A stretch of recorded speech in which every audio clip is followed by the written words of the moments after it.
after you done look back on how our ancestors, what they went through. Some people could never go through what they went through.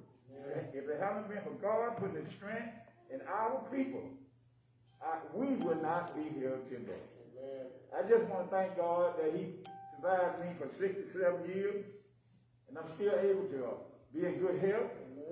I'm still able to work, and I thank God every day for letting me survive this far. Thank you.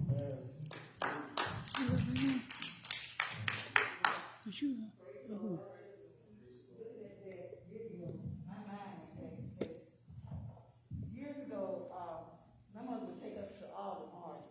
Martin Luther King at that time lived on Jackson Street. We lived in Two-Lane Court, which was nowhere from Jackson Street, right off of Jackson Street. So we would go to all his marches. And earlier that day, before the march began, my mother had sent me, and I'm a little girl now, me and my older sister. And she's only 2 years older than me, but my mother had sent us to the bakery. And the bakery was Wholesome Bakery, where bread was about 10 cents a loaf during that time. But we had to walk to the bakery because there wasn't no transportation. So we had to walk to the bakery. We walked everywhere, really. But we was walking to the bakery, and my sister had me by my hand, and it's my older sister, she's deceased today, but she had me by my hand, and we was walking back. And then I will never forget, there's the Capitol who sit right over from the bakery, like close to downtown, where the Capitol is today. And the bakery was down in the back, way back in the back of the Capitol. In order to get to the bakery, you got to go through this white neighborhood, right?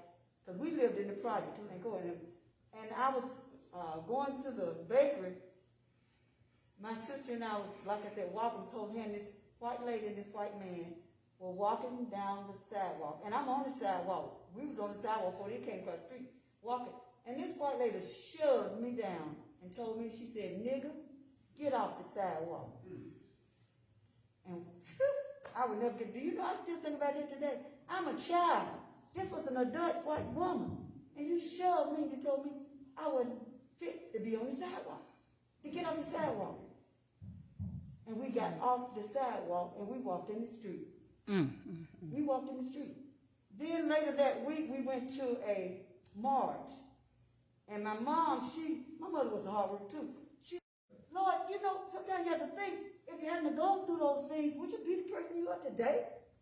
So I thank God.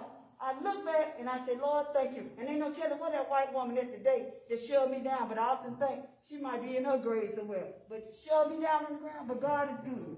God is good.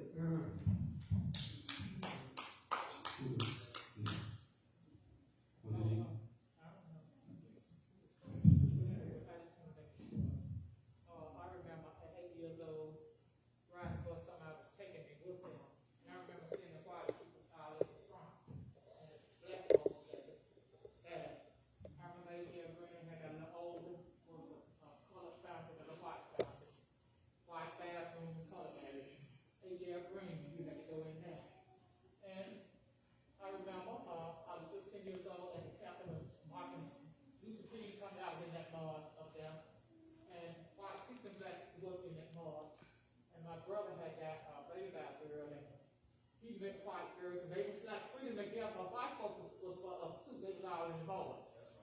And she got mad with him and told the folks, and they made him pay more child support, and they got him real hard because he out there speaking with white girls. And during that time, it was dangerous for you to come out being with any white girl. So I went and got that. And I experienced a lot of mom a long time, but I do thank God for bringing me from him today. I didn't have no education. There's nobody about my mind. I got pregnant at 15. I had a baby at 16, but I thank God for looking down on me to give me a spirit of freedom. A spirit of freedom. Now, he knows I was in my mama's womb, but I was going to be in him. And today I praise him for financial freedom. But most of all, freedom, I have eternal life. I rejoice in the day because my name is written on the Lamb Book of God. Spiritual and natural freedom. There's two kinds of spirits. The natural freedom. Freedom to ride the bus. We got our own car, as Pastor said. And we're free. We are free from that. Then God got freedom for us. Our everlasting freedom. Just out of prayer.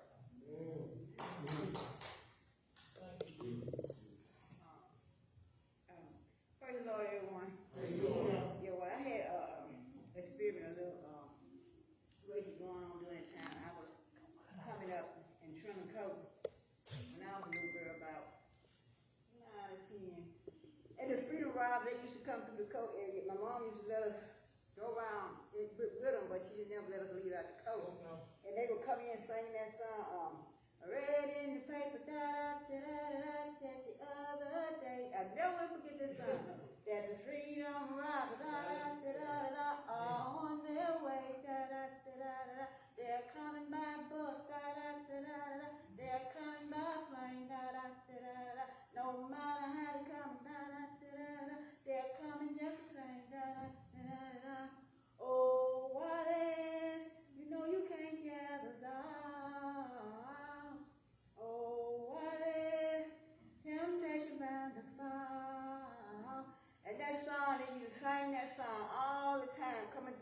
coming through the courthouse, like how we was going through so hard of a time.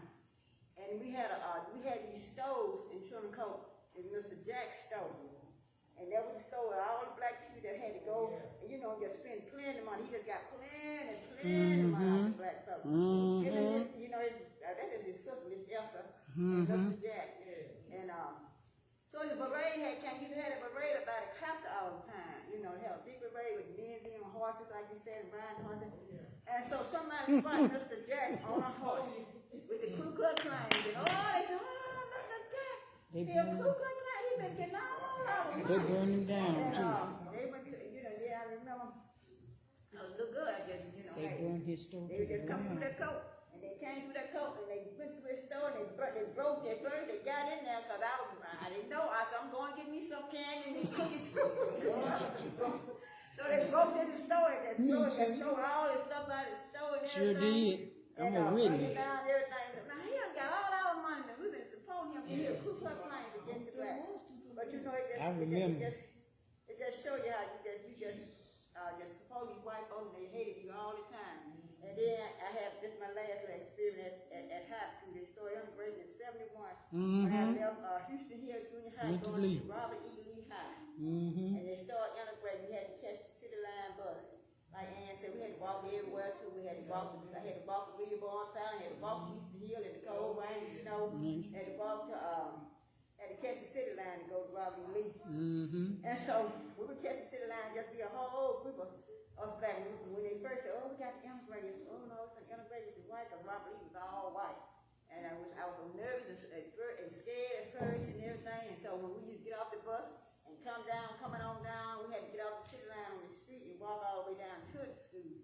And we walk all the way down to the school, and the white people would be standing out looking, here come these niggas.